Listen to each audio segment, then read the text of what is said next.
നമസ്തേ. 2026 വിഷുഫലം. അവിട്ട നക്ഷത്രം.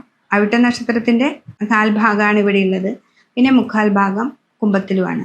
അപ്പോൾ അങ്ങനെയുള്ള നക്ഷത്രക്കാരെ സംബന്ധിച്ച് വരുമ്പോൾ അവിട്ട നക്ഷത്രത്തിൻ്റെ മകരരാശിയിലുള്ളവരെ സംബന്ധിച്ച് അവർക്ക് ഈ ഒരു വർഷം നല്ലതും, അതേപോലെ കുംഭത്തിലുള്ളവർക്ക് ഇത്തിരി ദോഷങ്ങളും ഗുണങ്ങളും സമ്മിശ്രമായ ഫലമാണ് നമുക്ക് വരിക. അവരേക്കും 6ലേക്കുള്ള വ്യാഴാണ്. 6ലേക്ക് വ്യാഴം വരിക എന്ന് പറഞ്ഞാൽ നമുക്ക് രോഗങ്ങളാണ് ഏറ്റവും കൂടുതൽ രോഗങ്ങൾ ഉണ്ടാക്കുക.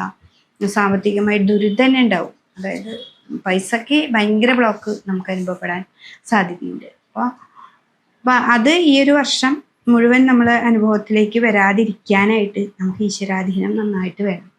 അപ്പോൾ ഈശ്വരാധീനം വരുത്താനായിട്ട് വിഷ്ണു ക്ഷേത്രത്തിൽ നന്നായിട്ട്, അതായത് വിഷ്ണുവിന് മാസത്തിലൊരിക്കൽ പാൽപ്പായസം കൊടുക്കുക, വിഷ്ണു സഹസ്രനാമാർച്ചന കൊടുക്കുക. വീട്ടിലാണെങ്കിലും നമുക്ക് വിഷ്ണു സഹസ്രനാമം ചൊല്ലുക. ഒരു കൃത്യനിഷ്ഠമായിട്ട് ഭഗവാനെ ആരാധിക്കുക. രാവിലെ എണീറ്റ് ഒരു ദിവസം മാത്രം ചെയ്താൽ പോരാ. ഈ ഒരു വർഷം മുഴുവനും നമ്മളൊരു കൃത്യമായൊരു നിഷ്ഠയായിട്ട് ഈ സമയത്ത് നമ്മൾ ചെയ്യും. അത് ഒരു ദിവസം നമുക്ക് ചെയ്യാൻ പറ്റിയില്ലെങ്കിലും അന്ന് വൈകിട്ടാണെങ്കിലും നമ്മൾ അത് ചെയ്തു പോരണം. അതിനൊരു കൃത്യനിഷ്ഠത ഉണ്ടാക്കിയെടുത്താൽ നല്ലതിലേക്ക് വരാൻ പറ്റും. ഒരു നിഷ്ഠമായ ആചരണം നമ്മൾ പഠിക്കുകയും ചെയ്യും ഈ ഒരു വർഷം കൊണ്ട്. അപ്പം അതുകൊണ്ട് തന്നെ അവിട്ട നക്ഷത്രക്കാർ, കുംഭത്തിലുള്ള അവിട്ട നക്ഷത്രക്കാർ വളരെയധികം സൂക്ഷിക്കുക. വാക്കുകൾ വളരെ സാമ്പത്തികമായിട്ട് പെട്ടെന്ന് എടുത്ത് ചാടാതെ, ഒരു ബിസിനസ്സിലേക്കൊന്നും എടുത്ത് ചാടാതെ അത് എന്താണെന്ന് മനസ്സിലാക്കുക, ശ്രദ്ധിക്കുക. വീട്ടിൽ വന്ന് എല്ലാവരും കൂടി ഒരു കമ്മ്യൂണിക്കേഷൻ നടത്തിയിട്ട് അതിലേക്ക് എടുത്ത് ചാടുക.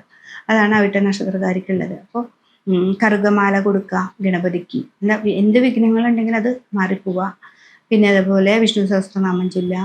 ദേവീ ക്ഷേത്രത്തിൽ ചുവന്ന പൂക്കൾ കൊണ്ട് അർച്ചന കൊടുക്കുക. ഒരു കുടുംബ പരദേവതകളുണ്ടെങ്കിൽ ആ പരദേവത ക്ഷേത്രത്തിൽ പോയിട്ട് പറ്റത്തക്ക വഴിപാടുകൾ ചെയ്യുക.